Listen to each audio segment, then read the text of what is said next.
pour une meilleure application de la réglementation. Donc cette année, la FANAF avait suggéré à la CIMA l'inscription de 5 thèmes. Je vais donc les décliner avant que le secrétaire général de la CIMA, qui préside la séance, c'est vrai que c'est la FANAF qui reçoit, mais quand on est avec son autorité, on est toujours derrière. Donc cette année, la FANAF souhaiterait proposer les thèmes suivants. Le premier des thèmes est un thème d'actualité dans certains pays, surtout depuis la mise en place par certains États de caisses de dépôt et de consignation. Il s'agit des contrats d'assurance en déshérence. Le deuxième a trait à la réglementation sur le capital social minimal. Quelle stratégie face aux échéances futures? Le troisième thème, c'est sur l'assurance électronique, les enjeux et les perspectives réglementaires d'évolution. Le quatrième thème, c'est la retraite complémentaire par capitalisation. Quel impact sur le secteur des assurances, des réformes en cours dans certains États? Et le dernier thème, c'est la taxation des intérêts techniques et des participations bénéficiaires qui sont servis aux assurés dans le cadre des contrats d'assurance sur la vie. C'est le programme que la FANAF avait proposé à la CIMA. Maintenant, je vais laisser au président de séance, monsieur le secrétaire général, le soin de dire son mot d'introduction. Merci, monsieur le secrétaire général. Merci, messieurs les commissaires contrôleurs généraux, chefs de brigade. Parce que je n'ai pas fait la présentation complète. Je crois qu'au sein de la CIMA, il y a aujourd'hui 2 brigades de contrôle. Une brigade qui est chargée du contrôle sur place et une brigade qui est chargée du contrôle sur pièce. Les 2 brigades sont dirigées respectivement par M. Adolphe Draogo, commissaire contrôleur général, qui est peut-être le doyen aujourd'hui de la CIMA, et l'autre brigade est dirigée par M. Alain Fangman Ouattara. Nous concernant donc, au sein du bureau de la FANAF, c'est M. Moumoudou Koné qui a en charge les relations avec la structure de régulation. C'est un ancien commissaire contrôleur et je sais que généralement ils parlent le même langage, même s'ils ont des divergences d'approche et qu'ils ne voient plus exactement les choses de la même manière. Merci beaucoup, monsieur le secrétaire général.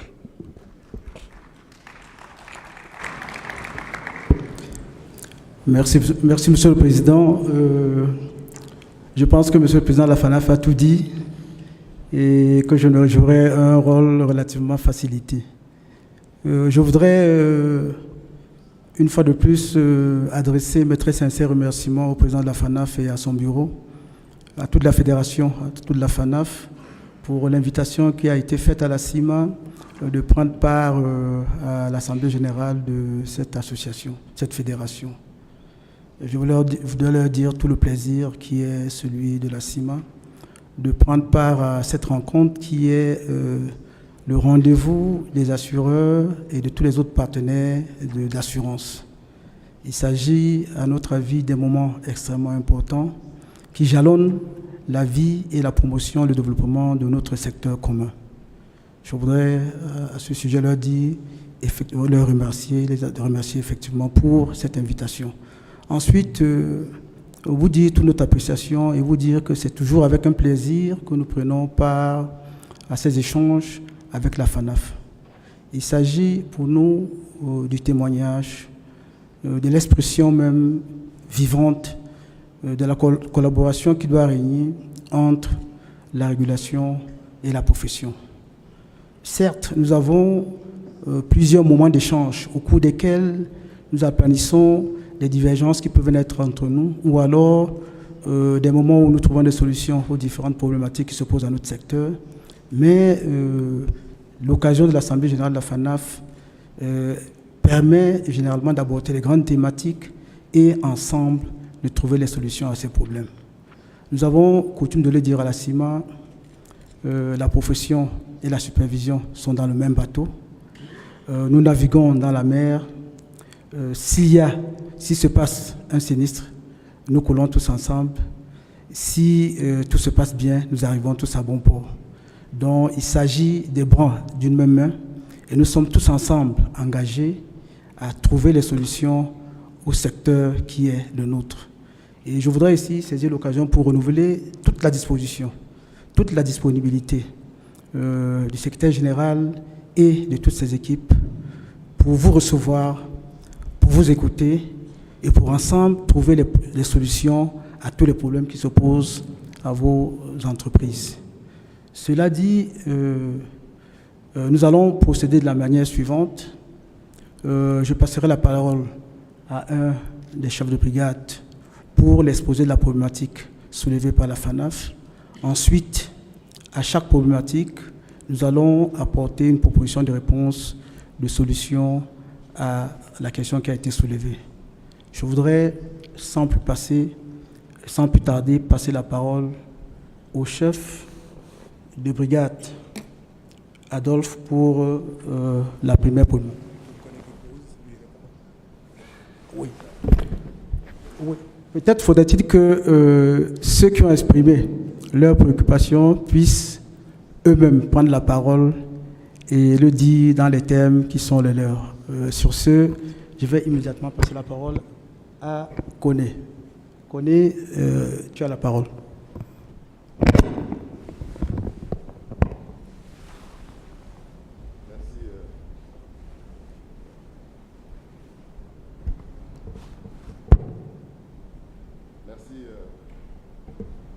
Merci, monsieur le secrétaire général de la CIMA. Alors, le premier thème que la FANAF a proposé, il est intitulé « Les contrats d'assurance en déshérence ». Il faut dire que les contrats d'assurance en déshérence, ce sont des contrats pour lesquels les bénéficiaires des capitaux garantis sont soit inconnus des sociétés d'assurance, ou lorsque ces bénéficiaires sont identifiés, on n'a pas les adresses complètes, ou les adresses sont carrément absentes du fichier des compagnies d'assurance. Alors, compte tenu de l'importance de ces fonds dans la comptabilité, dans les bilans de certaines compagnies, la Commission régionale de contrôle a eu ces dernières années à faire des injonctions à ces compagnies à l'effet de rechercher les bénéficiaires de ce contrat et donc par la suite de procéder au paiement immédiat des prestations. Alors, déférant à ces injonctions, beaucoup de compagnies d'assurance ont entrepris, ont mis en place des actions de recherche des bénéficiaires. On a, si vous voulez, la publication de la liste des contrats concernés ou des personnes concernées dans les journaux à grand tirage. Il y a eu pour certaines compagnies le recrutement d'enquêteurs pour aller rechercher les bénéficiaires là où ils sont pour venir prendre possession de leurs fonds. Il y a eu aussi, au niveau de certaines compagnies d'assurance, la modification des formulaires de souscription pour mieux identifier les clients à la souscription, mieux identifier les bénéficiaires pour éviter ce genre de situation. Donc, il faut dire que sur cette question, les compagnies étaient dans une certaine dynamique de recherche des bénéficiaires, d'enrichissement de leurs fichiers à l'effet de procéder au paiement des prestations. Alors, c'est dans ce contexte que plusieurs États de la CIMA ont adopté des décrets portant création des caisses de dépôt et consignation pour la mobilisation et la gestion de l'épargne à long terme. Et une des missions de ces caisses est en tout cas pour certains décrets dont nous avons une possession, c'est de recollecter auprès des banques et des compagnies d'assurance les avoirs dits sans maître, donc les contrats en déshérence pour le cas des compagnies d'assurance. Et donc, les bénéficiaires de ces fonds, par la suite, pourraient être amenés à se rendre auprès de ces institutions-là pour avoir le paiement de leurs capitaux. Alors, compte tenu de la spécificité du secteur des assurances, il y a lieu de craindre que ces initiatives législatives viennent perturber un peu le fonctionnement des compagnies d'assurance avec le risque de confusion entre les différents fonds, confusion qui pourrait découler d'une définition trop générale de la question de contrat en déshérence. Il y a aussi le risque que finalement ces initiatives viennent allonger le circuit de paiement des prestations, puisque les bénéficiaires, lorsqu'ils seront retrouvés, vont être en face d'autres structures qui, finalement, ne sont pas les structures avec lesquelles le contrat a été conclu. Alors, la problématique ainsi posée, la question que l'industrie se pose, elle se résume en quelques interrogations. D'abord, quelle est la position de la CIMA sur cette problématique? Quelles modifications réglementaires mettre en place pour mieux protéger les fonds des assurés dans le cadre d'une meilleure identification des bénéficiaires? Et quel type de collaboration envisager avec ces nouvelles structures et suivant quel cadre institutionnel? Monsieur le secrétaire général, voici un peu le résumé de cette première problématique. Merci, Koné. La problématique ainsi explicitée, je vais immédiatement passer la parole au chef de brigade, Alain Ouattara, pour les éléments de réponse apportés par la CIMA. Alain, tu as la parole. Merci, Monsieur le Secrétaire général. Bon, peut-être premièrement, il faut rappeler que cette problématique n'est pas si nouvelle que ça, puisque déjà en 2013, à la FANAF qui s'est tenue à Yaoundé, cette problématique-là était à l'ordre du jour de la table ronde. Cette problématique-là, elle revient de façon récurrente également à la suite des contrôles qui sont effectués par le secrétaire général. Le secrétaire général, la CIMA, fait plusieurs, enfin la commission à travers les rapports qui sont rédigés par le secrétaire général de la CIMA fait plusieurs injonctions aux sociétés dans lesquelles on trouve ces fonds de mettre en œuvre des diligences en fait pour la liquidation de ces fonds. Troisièmement, le secrétaire général a été saisi il n'y a pas très longtemps par le marché gabonais sur cette problématique. Le secrétaire général a également reçu une contribution importante, une étude qui a été effectuée sur le marché ivoirien sur le sujet. L'étude effectuée par le marché ivoirien sur le sujet inventoriait le montant total en fait de ces avoirs sans maître au niveau des principales sociétés d'assurance du marché ivoirien à environ 26 milliards de francs CFA. Un dossier a été examiné, a été présenté au cours de la dernière réunion du comité des experts et du conseil des ministres dernier. Et des recommandations ont été faites à ce sujet au secrétaire général de la CIMA pour pouvoir en fait approfondir les différentes études qui étaient jusque-là menées et donc élargir le champ des études à l'ensemble des pays de la CIMA pour évaluer réellement la problématique afin d'y apporter la solution la plus idoine et la plus générale à l'ensemble qui correspond à l'ensemble des marchés. Après ce bref rappel, peut-être aussi il faut rappeler l'origine généralement de la naissance en fait de ces fonds. La naissance de ces fonds, c'est-à-dire l'impossibilité d'identifier les ayants droit pour le payer en fait les fonds à l'échéance du contrat ou à la réalisation de l'événement précisé dans le contrat vient essentiellement des faiblesses constatées dans les systèmes d'information des sociétés d'assurance. Donc généralement, toute l'information relativement à l'adresse, éventuellement à l'utilisation éventuellement de nouveaux moyens, de nouvelles technologies, par exemple avoir les mails,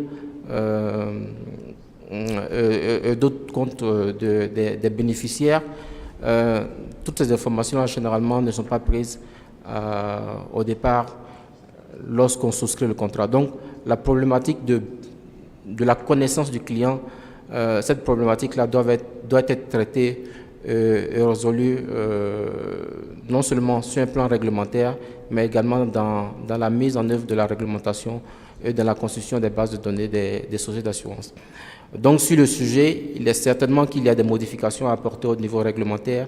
La principale modification sera globalement de dire que toutes les informations doivent être prises à la souscription du contrat sur l'assuré et également sur les ayants droit et éventuellement sur d'autres personnes qui éventuellement peuvent être contactées lors de la réalisation, enfin, à l'échéance du contrat ou lors de la réalisation de l'événement qui donne lieu au paiement de capital. Donc, sur ce plan-là, le secrétaire général de la CIMA travaille de façon en collaboration avec la FANAF lorsque les premiers éléments d'études sur l'ensemble des différents marchés seront recueillis et qu'il y aura un projet de test qui va être établi Ce projet de test va être partagé avec la FANAF pour recueillir en fait les observations afin d'aller vers une réglementation dans les meilleurs délais. Ensuite, l'un des éléments, au-delà du fait que les bases de données ne sont pas correctement établies, le système d'information ne permet pas d'avoir en fait toutes les informations sur le client ou les ayants droit afin de faire de payer les capitaux échus. L'un des éléments, c'est que parfois on constate que toutes les informations qu'on a ne sont pas utilisées pour retrouver les ayants droit.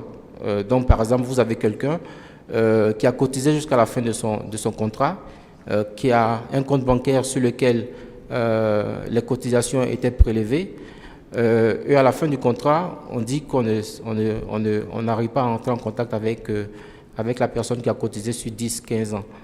Et lorsque généralement la commission demande que des diligences complémentaires soient faites pour retrouver l'ayant droit ou les bénéficiaires, on arrive quand même à payer une partie de ces capitaux. Donc peut-être que au niveau interne, enfin au niveau de la profession, une plus grande diligence devait être observée, un plus grand professionnalisme devait être observé dans la recherche des ayants droit et des bénéficiaires pour le paiement des capitaux échus. Donc un peu pour résumer, premièrement, le secrétaire général de la CIMA mène actuellement une étude pour mesurer toute l'ampleur du phénomène. Deuxièmement, il va avoir certainement à la suite de cette étude des modifications réglementaires qui vont exiger que l'assureur, dans la collecte des informations départ la souscription du contrat, puisse avoir toutes les informations pour pouvoir par la suite remplir ses obligations à l'échéance du contrat. Troisièmement, on va exiger au niveau de la réglementation plus de professionnalisme pour rechercher les victimes et les ayants droit pour en fait remplir les engagements à l'échéance du contrat. Une autre idée, c'est que certainement il faudra discuter avec les différentes parties prenantes, notamment avec les caisses de dépôt et de consignation et également avec la direction des assurances dans le cadre des projets de tests qui sont établis relativement aux avoirs sans maître, parce que parfois ces projets de tests-là sont établis sans que la direction des assurances, le secteur des assurances n'ait pu en amont faire des observations sur les tests. Peut-être à titre comparatif, en France, il y a eu cette même problématique. Il y a eu plusieurs dispositions. Ce n'est pas une problématique simple. Il y a eu plusieurs tests qui ont été pris en France afin de résoudre cette problématique-là, faisant obligation aux assureurs de rechercher les bénéficiaires et les ayants droit. Le point clé de la solution qui a été trouvée, c'est d'obliger les assureurs à consulter régulièrement un registre qui est établi par l'INSE, l'Institut national de la statistique et d'études économiques. Donc ce registre, qui est le registre national d'identification des personnes physiques, registre national d'identification des personnes physiques, permet de voir, en fait, de recenser toutes les personnes physiques et également de voir si une personne physique qui était dans le registre est décédée et si cette personne physique-là avait un contrat d'assurance dans une société d'assurance donnée. Donc, cette recherche-là, par exemple, si vous avez un assuré dans votre portefeuille et que vous faites le recoupement avec la base de données et vous vous rendez compte que l'assuré est décédé, normalement, dès que vous avez l'information, vous devez faire une offre d'indemnisation, vous payez les capitaux d'essai prévus au contrat. Donc, c'est l'une des solutions qui a été trouvée en France. L'une des problématiques, c'est qu'on n'a pas ce type de registre au sein de nos pays, mais c'est une idée, un exemple qui fonctionne. Peut-être qu'il faudrait réfléchir à notre niveau. On parle aujourd'hui d'utilisation des nouvelles technologies, de la construction de bases de données. Donc, peut-être qu'il faudrait réfléchir avec le régulateur, avec la profession et toutes les parties prenantes, notamment les instituts de statistiques, pour voir comment établir ce type de base de données qui puisse permettre de retrouver les bénéficiaires de contrats et également les personnes elles-mêmes qui ont cotisé pendant un certain temps, qui éventuellement ne se présentent pas pour toucher les capitaux à l'échéance du contrat. Merci Alain. Il y a une relance? Oui. Je pense qu'il est important qu'on puisse apporter quelques éléments complémentaires avant de donner la parole à la salle. D'accord, j'ajoute quelque chose et puis je passe. Oui. Peut-être ce qu'il faut ajouter, c'est que cette problématique se situe dans le sillage de la réflexion qui a été menée lors de la première table ronde. Et il vous souvient que, je pense, M. Victor Ndiaye parlait de l'établissement d'un nouveau paradigme dans les relations entre l'assureur et l'assuré. De plus en plus, avec les évolutions technologiques que nous enregistrons, avec les plateformes numériques